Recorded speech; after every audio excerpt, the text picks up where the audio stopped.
इस वीडियो में हम लोग 10 क्लास के हिंदी का पहला पाठ श्रम विभाजन और जाति प्रथा को पढ़ने वाले हैं, जो कि डॉक्टर भीमराव अंबेडकर द्वारा लिखा गया है। देखिए, यह कहते हैं कि यह विडंबना की बात है कि इस युग में भी जातिवाद के पोषकों की कमी नहीं है। डॉक्टर भीमराव अंबेडकर क्या कहते हैं कि यह विडंबना की बात है। विडंबना मतलब कि दुख की बात है कि इस युग में भी, यानी कि वर्तमान युग में भी जातिवाद के पोषकों की कमी नहीं है। मतलब कि जातिवाद को मानने वालों की कमी नहीं है। आज के युग में भी लोग जातिवाद को मान रहे हैं। इसके पोषक कई आधारों पर इसका समर्थन करते हैं।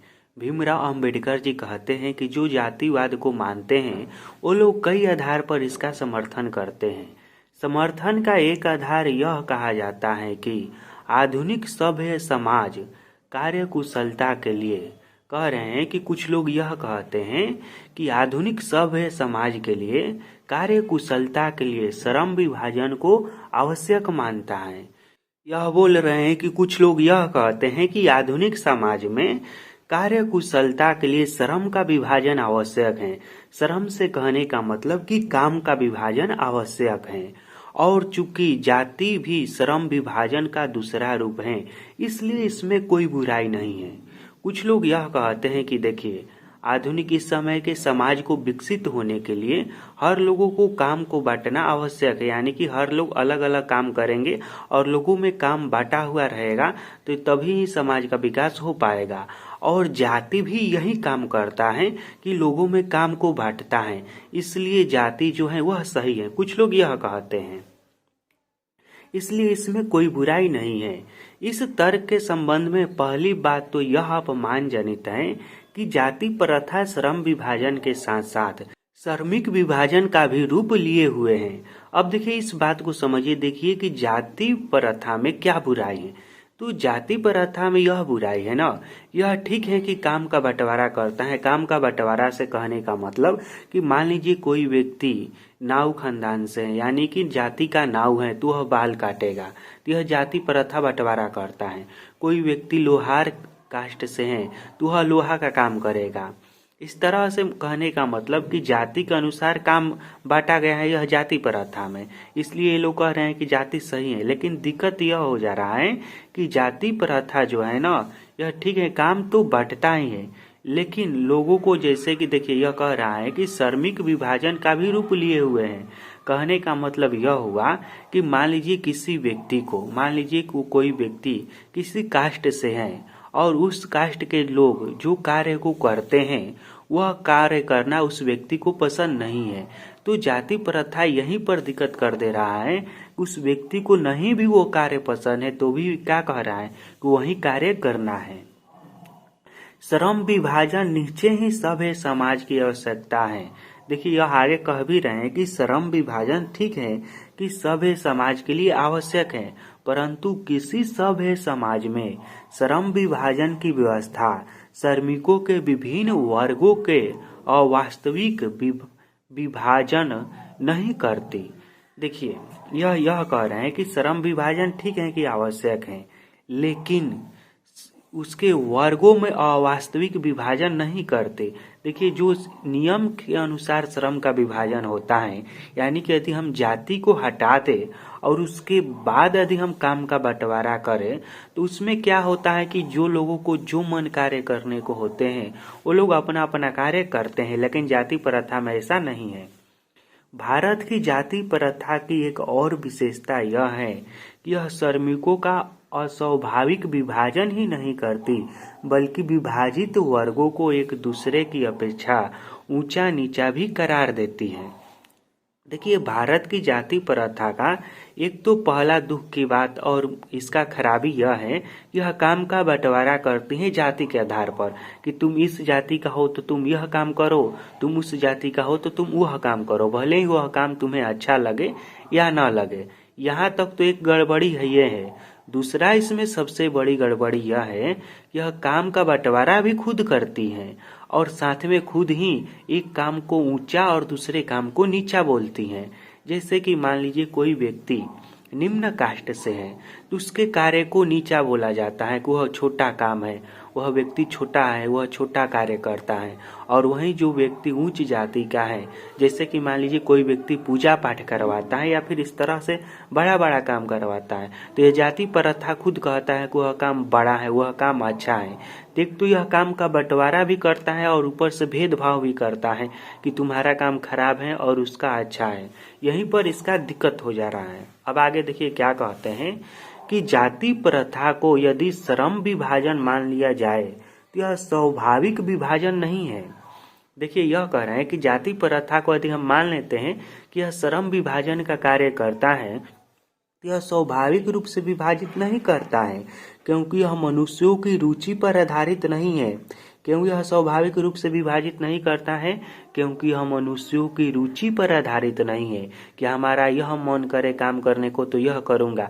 तो जाति प्रथा में ऐसा नियम नहीं है कि आपका जो मन कार्य करे वही करेंगे।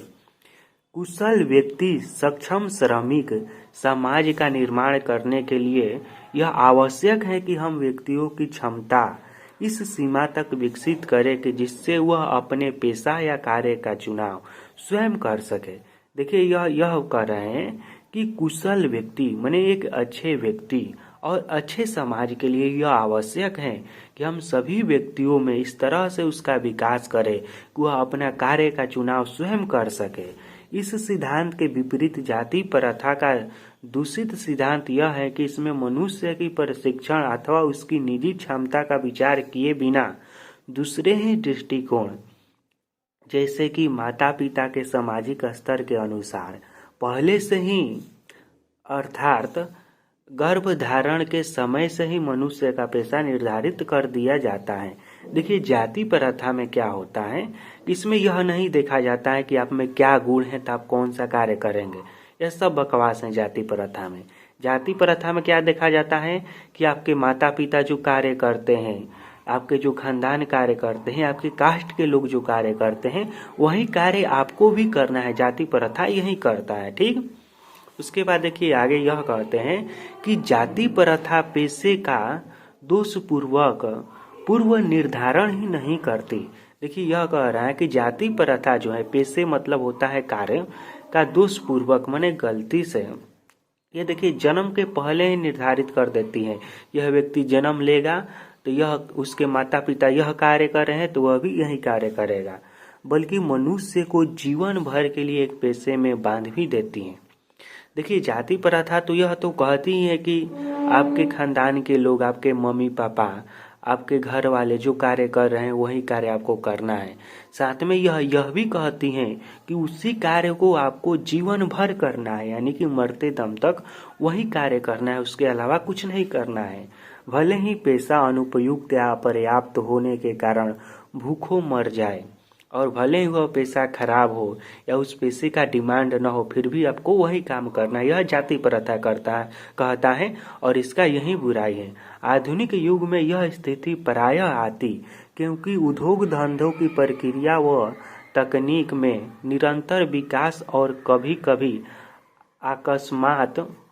अकस्मात परिवर्तन हो जाता है, जिसके कारण मनुष्य को अपनी पेशा बदलने की आवश्यकता पड़ जाती है। और यदि प्रतिकूल परिस्थितियों में भी मनुष्य को अपना पेशा बदलने की स्वतंत्रता न हो तो इसके लिए भूखों मरने के अलावा क्या चारा रह जाता है।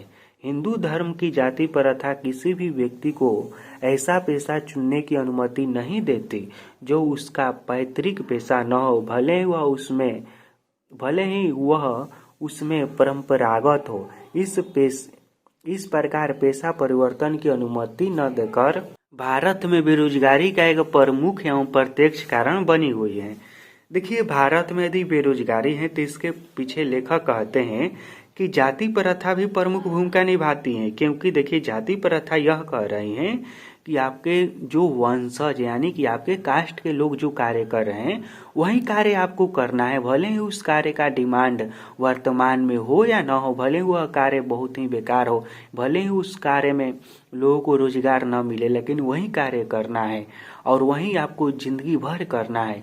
इसलिए भी लोग बेरोजगार रह पाते हैं क्योंकि वह अपने कास्ट वाला काम सीखते हैं। हालांकि वर्तमान में यह सब व्यवस्था बहुत ही कम देखने को मिलता है, इस समय बहुत कम है, लेकिन जाति प्रथा का यह सब बहुत ही क्या है, बहुत ही खराब रूप है।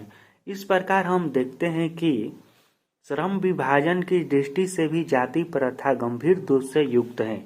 जाति प्रथा का श्रम विभाजन मनुष्यों की स्वेच्छा पर निर्भर नहीं करती है। जाति प्रथा जो काम का बंटवारा करता है वह मनुष्यों की इच्छा पर नहीं करता है। मनुष्य की व्यक्तिगत भावना, व्यक्तिगत रुचि, इसमें कोई स्थान अथवा महत्व नहीं रहता। इस आधार पर हमें यह स्वीकार करना पड़ेगा कि आज के उद्योगों में गरीबी और उत्पीड़न इतनी बड़ी समस्या नहीं है जितनी कि बहुत से लोग इतनी बड़ी समस्या जितनी यह कि बहुत से लोग निर्धारित कार्य को अरुचि के साथ केवल विवशता से करते हैं। देखिए, यह कह रहा है कि आज के समय में जितनी बड़ी समस्या गरीबी नहीं है, उससे भी बड़ी समस्या यह है जातिवाद, क्योंकि इसमें लोग क्या करते हैं कि न चाहते हुए भी जो उसके घर वाले कार्य करते हैं वही वो भी कार्य करते हैं, और यह एक बहुत बड़ी समस्या है। ऐसी स्थिति स्वभावतः मनुष्य को दुर्भावना से ग्रस्त रहकर टालू काम करने और कम काम करने के लिए प्रेरित करती है। अब देखिए, यह कह रहा है कि जब मनुष्य को उसके कार्य में मन नहीं लगेगा तो वह क्या करेगा? काम को टालू करेगा, यानी कि काम को टालेगा और कम काम करेगा। ऐसी स्थिति में जहाँ काम करने वालों का न दिल लगता हो न दिमाग लगता हो, कोई कुशलता कैसे प्राप्त की जा सकती है?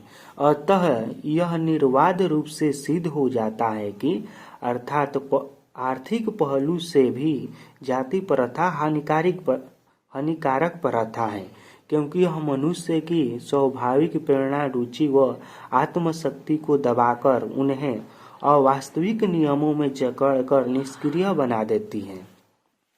उसके बाद देखिए लेखक क्या कहते हैं। अब मैं समस्या के रचनात्मक पहलू को लेता हूँ। मेरे द्वारा जाति प्रथा की आलोचना सुनकर आप लोग मुझसे यह प्रश्न पूछना चाहेंगे कि यदि मैं जातियों के विरुद्ध हूँ तो फिर मेरी दृष्टि में आदर्श समाज क्या है? तब यहाँ से समझिएगा कि एक आदर्श समाज क्या है। मेरा उत्तर यह होगा कि मेरा आदर्श समाज स्वतंत्रता, समता, भातृत्व। देखिए, स्वतंत्रता से मतलब कि हर व्यक्ति को आज़ादी हो, जो मन जो कार्य करे। समानता माने सब में एक समान हो, और भातृता माने कि सब मिलजुल कर रहे पर आधारित होगा। यह ठीक नहीं है? भातृत्व अर्थात भाईचारे में किसी को क्या आपत्ति हो सकती? किसी भी आदर्श समाज में इतनी गतिशीलता होनी चाहिए जिससे कोई भी वांछित परिवर्तन समाज के एक छोर से दूसरे छोर तक संचारित हो सके। ऐसे समाज के बहुविधि हितों में सबका भाग होना चाहिए तथा सबको उसकी रक्षा के प्रति सजग रहना चाहिए। सामाजिक जीवन में अबाध संपर्क के अनेक साधन व अवसर उपलब्ध रहने चाहिए। तात्पर्य यह कि दूध पानी के मिश्रण की तरह भाईचारे का वास्तविक स्वरूप है, और इसी प्रकार का दूसरा नाम लोकतंत्र है, क्योंकि लोकतंत्र केवल शासन की एक पद्धति नहीं है। लोकतंत्र मूलभूत सामूहिक जीवनचर्या की एक रीति तथा समाज के सम्मिलित अनुभवों के आदान प्रदान का नाम है।